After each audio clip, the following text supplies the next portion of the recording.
22 मार्च से विक्रम नव संवत्सर 2080 की शुरुआत।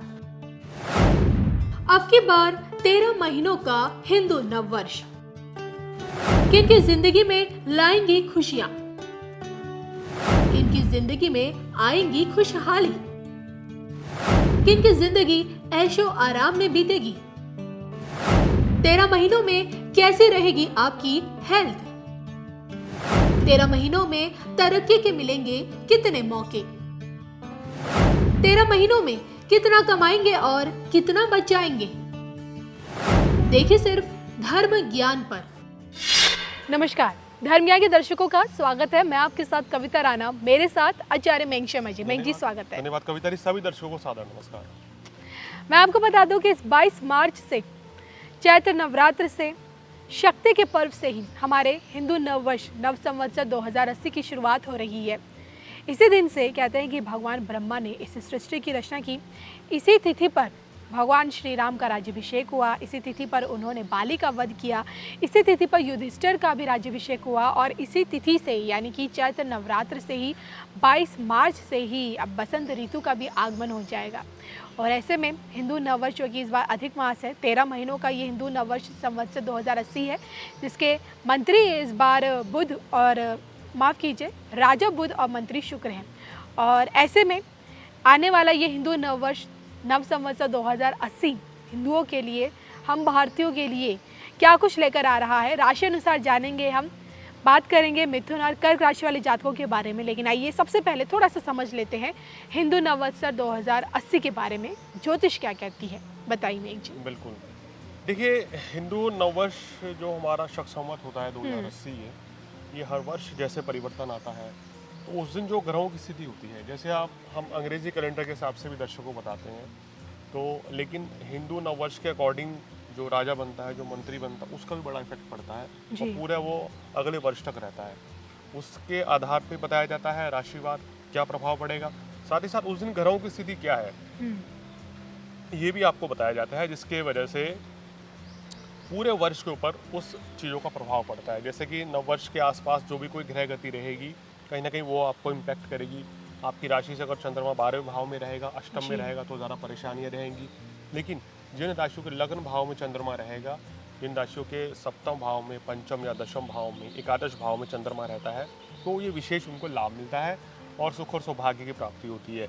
अगर उस दिन ग्रह गति की बात करें तो जो गोचर उस दिन रहेगा वो आपको बता दें कि मेष राशि में शुक्र और राहु रहेंगे जी। और तुला राशि में आपके केतु रहेंगे। मंगल जो है उस समय पे मिथुन राशि में विराजमान रहेंगे।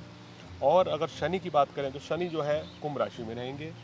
और अगर सूर्य, बुध, चंद्रमा और गुरु चतुर्ग्रह योग बनता है, ये बनता है आपका मीन राशि। बहुत ही अच्छा, ये सुंदर राजयोग रहेगा क्योंकि यहाँ बुधादित्य राजयोग भी बनता है और गज केसरी राजयोग भी जब एक साथ बनता है तो विशेष लाभकारी, विशेष ये शुभ फल देने वाला होगा। तो इस तरह की ग्रह स्थिति बन रही है। तो यहाँ मिथुन राशि और कर्क राशि वालों की चर्चा हम इस वीडियो में करने जा रहे हैं। बिल्कुल, तो आइए सबसे पहले मेंग जी से जानेंगे कि मिथुन के लिए हिंदू नव संवत्सर 2080 की शुरुआत कैसे रहने वाली है। यानी कि ये आने वाले 13 महीने पूजा पाठ के लिहाज से तो महत्वपूर्ण होंगे ही होंगे, लेकिन धर्म के क्षेत्र के मामले में भी और बहुत कुछ क्या कुछ है इन 13 महीनों में हिंदू नववत्सर 2080 में मिथुन राशि के लिए। आइए जान लेते हैं मेंग जी, सबसे पहले इनकी सेहत कैसी रहेगी। मिथुन राशि वालों का स्वास्थ्य काफी अच्छा रहेगा। शनि की ढैया हट चुकी है, गुरु भी शुभ है और लाभ स्थान में आ रहे हैं। शनि पहले से भाग्य स्थान में है, तो ये बड़े ग्रह दो हैं जो कि बड़ी अच्छी स्थिति में आपको लेके आ रहे हैं।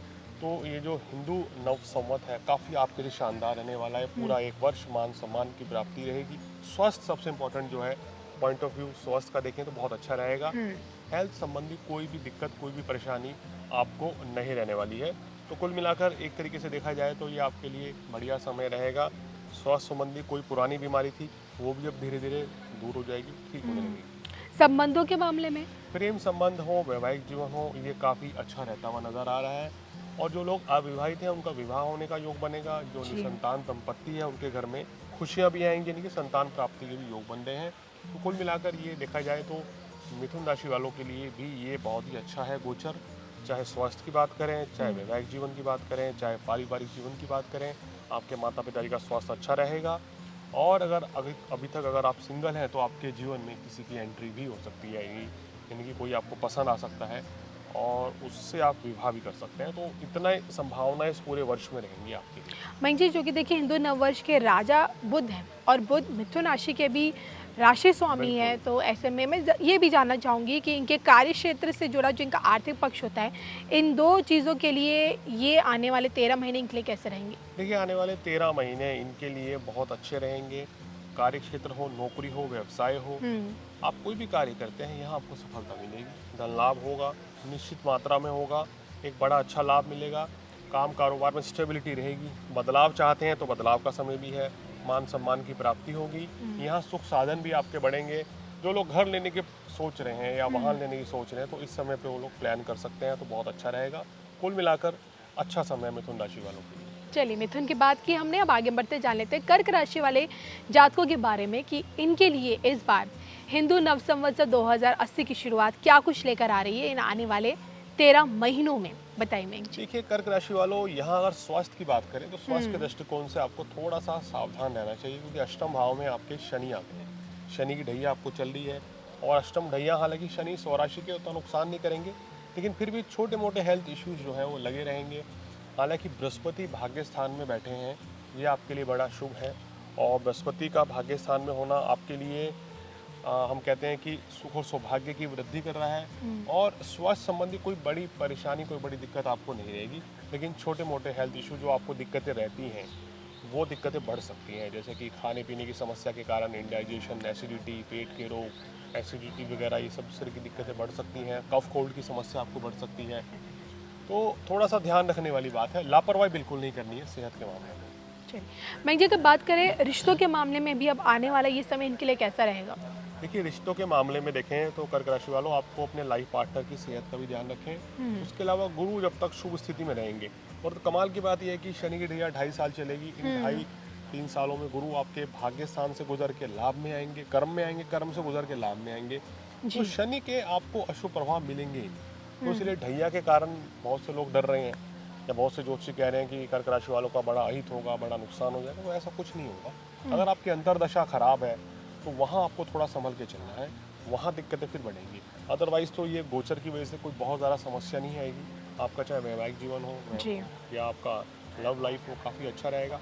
बस थोड़ा वाणी पर संयम रखें, क्योंकि वाणी स्थान पर शनि की दृष्टि से वाणी में कठोरता रहती है। कटु वचन ना बोलें, इस चीज़ का ध्यान रखें। नव संवत्सर के आने वाले 13 महीने इनके व्यापार के लिए, कारोबारियों के लिए, जो नौकरी पेशा वाले लोग हैं उनके लिए कैसे रहेंगे, और इन्हें अपने कार्य क्षेत्र से आर्थिक लाभ कितना होगा? अब देखिए, कर्क राशि वालों के लिए चुनौतियां आएंगी, क्योंकि शनि जो है वो तीसरी दृष्टि से राहु को देख रहे हैं, राहु दशम भाव में है। तो अब क्या रहेगा कि ये अक्टूबर तक का समय रहेगा। अक्टूबर तक आपके कार्य क्षेत्र में थोड़ी सी चुनौतियां बनी रहेंगी, लेकिन उसके बावजूद भी आप सफल रहेंगे। तो नौकरी में कोई खतरा नहीं है, बिजनेस में भी कोई बड़ा उतार चढ़ाव नहीं रहेगा। परेशानियां आएंगी, दिक्कतें आएंगी, उनका समाधान भी आपको मिल जाएगा। कुल मिलाकर समय काफ़ी अच्छा है। अगर नए काम की शुरुआत करनी है तो कुंडली दिखाकर ही करें, क्योंकि शनि की ढैया भी है। कहीं ऐसा ना हो कि कहीं पैसा लगा दे और वहाँ नुकसान हो जाए। तो संभल कर आगे बढ़े तो आपके लिए बेहतर रहेगा। वैसे ग्रह गोचर बृहस्पति के कारण, राहु के कारण कोई ज़्यादा दिक्कत नहीं है। चलिए, तो मयंक जी से मैंने ये जाना कि खासकर मिथुन और कर्क के लिए नव संवत्सर 2080 की शुरुआत क्या कुछ लेकर आ रही है, यानी कि आने वाले ये 13 महीने अधिक मास के चलते आप लोगों के लिए कैसे बीतेंगे। और जो कि नव संवत्सर, जैसे कि मैंने आपको बताया कि माँ के आगमन से ही इस हिंदू नव वर्ष की शुरुआत होती है, तो हम उम्मीद भी करते हैं कि माँ का आगमन आपके जीवन में खुशहाली लाए, तरक्की लाए, खुशियाँ लेकर आए। साथ ही साथ क्या कुछ इस दौरान आपको उपाय करने चाहिए माँ नव दुर्गा से जुड़े, मयंक जी ये भी बता दीजिए। देखिए, इस दौरान अगर कोई भी परेशानी कर्क राशि वालों को हो रही है, मिथुन राशि वालों को हो रही है, तो आप क्या करें, मिथुन राशि वाले माँ दुर्गा की आराधना करें, विशेष लाभ मिलेगा। हनुमान चालीसा का पाठ करें।